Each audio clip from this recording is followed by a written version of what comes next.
Have you ever had that sick feeling in your gut, like something is terribly wrong, but you refuse to listen because to face the truth would shatter your world?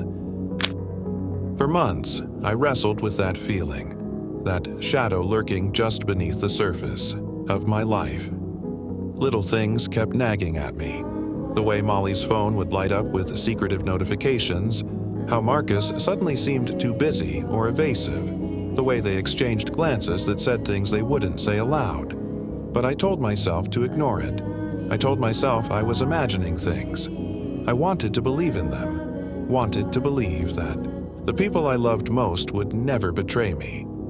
I was wrong. The truth crashed down on me like a tidal wave, ruthless and unforgiving. Molly and Marcus were having an affair. Not a moment of weakness or a regrettable mistake, but a calculated, months-long betrayal that cut through every fiber of my being. I remember the night I found out. I wasn't even looking for it. I was just trying to find a message she promised to send me, and there it was. A burner phone with dozens of messages from a name I didn't recognize at first, but quickly realized was Marcus. Reading those texts was like watching my world burn. I saw the plans they made to meet, the sweet nothings, the secret rendezvous. I saw them plotting behind my back. It was sickening. I felt dizzy, my stomach twisting into knots so tight I thought I might throw up. I tried to scream, but no sound came out. I wanted to confront them immediately, to demand answers, to yell and cry and break down all at once. But something held me back. Shock, maybe, or disbelief. I spent a long, sleepless night in our bed, staring at the ceiling, trying to make sense of the nightmare. When I finally confronted Molly, she cried, tears that felt rehearsed and hollow. She said she was sorry, that she never meant to hurt me, but every word felt like a dagger twisting deeper. When Marcus was brought into the conversation, I looked at my brother, the man who had been my closest friend, my confidant since childhood, and saw nothing but shame and guilt in his eyes. He didn't deny it. He just mumbled excuses about how it happened and that he didn't know how to stop it. Hearing those words felt like being punched in the gut. The betrayal didn't just break my heart, it shattered my identity. How do you trust again when the people you loved most chose to lie and cheat? How do you look someone in the eye who has spent months sneaking behind your back and not feel a stab of hatred? For weeks, I was lost in a haze of anger, confusion, and sorrow. I avoided my family, stopped answering calls, and withdrew into myself. I replayed every memory, every moment with them, searching for signs I had missed. One evening, hoping to salvage something from the wreckage, I invited Marcus over. I wanted to talk. I needed to hear a real apology. Maybe I was foolish to think it could make a difference. The conversation quickly spiraled into a storm of accusations and bitterness. Marcus got defensive. He told me I was paranoid, that I was tearing the family apart over something that could be fixed.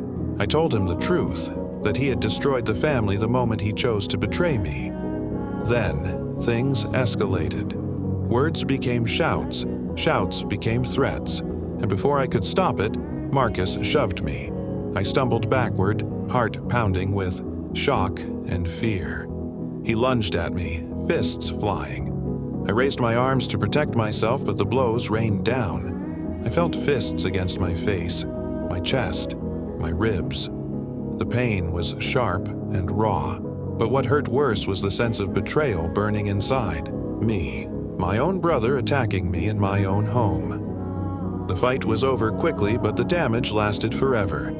A neighbor, horrified by the violence, had recorded the whole thing on their phone. When the police came, I was terrified but relieved. Finally, this nightmare was out in the open. The truth was no longer hidden behind lies and silence. The court case was an ordeal.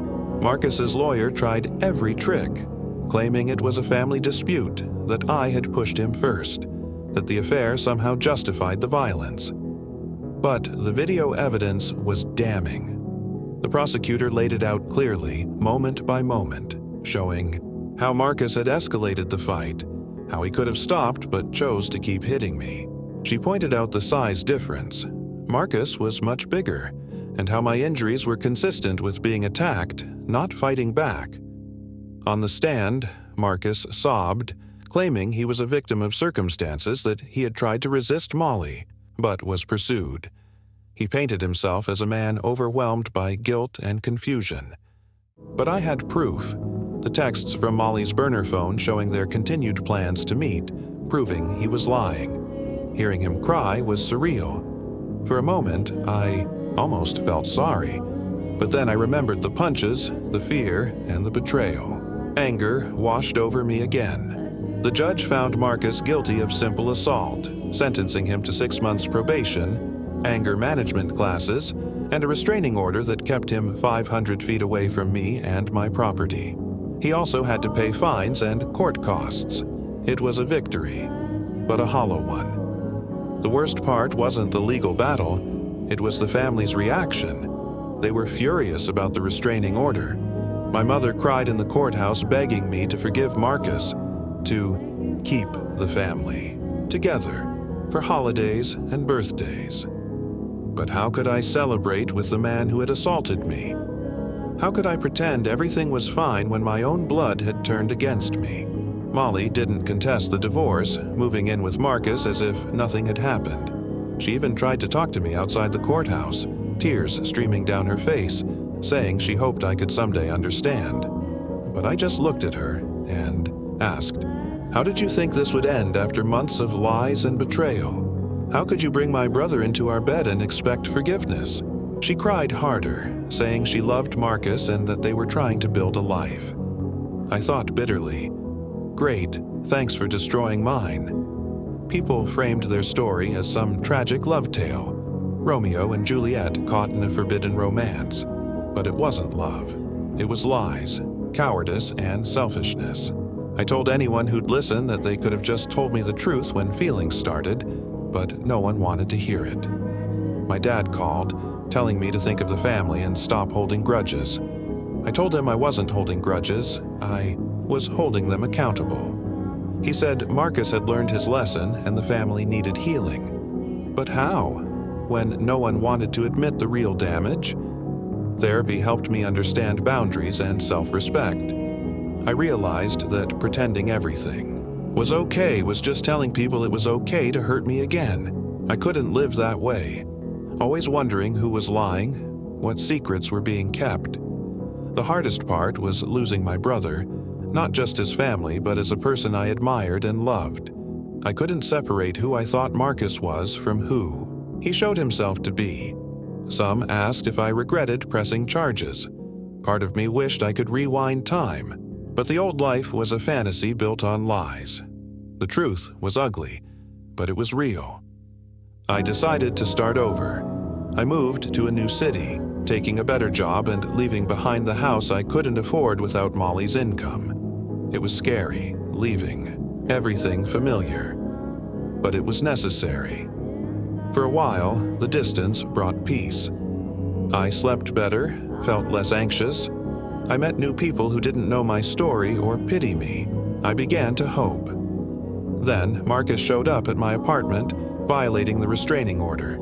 He begged for forgiveness, saying he missed me and wanted to fix our relationship. But he never admitted the harm he caused.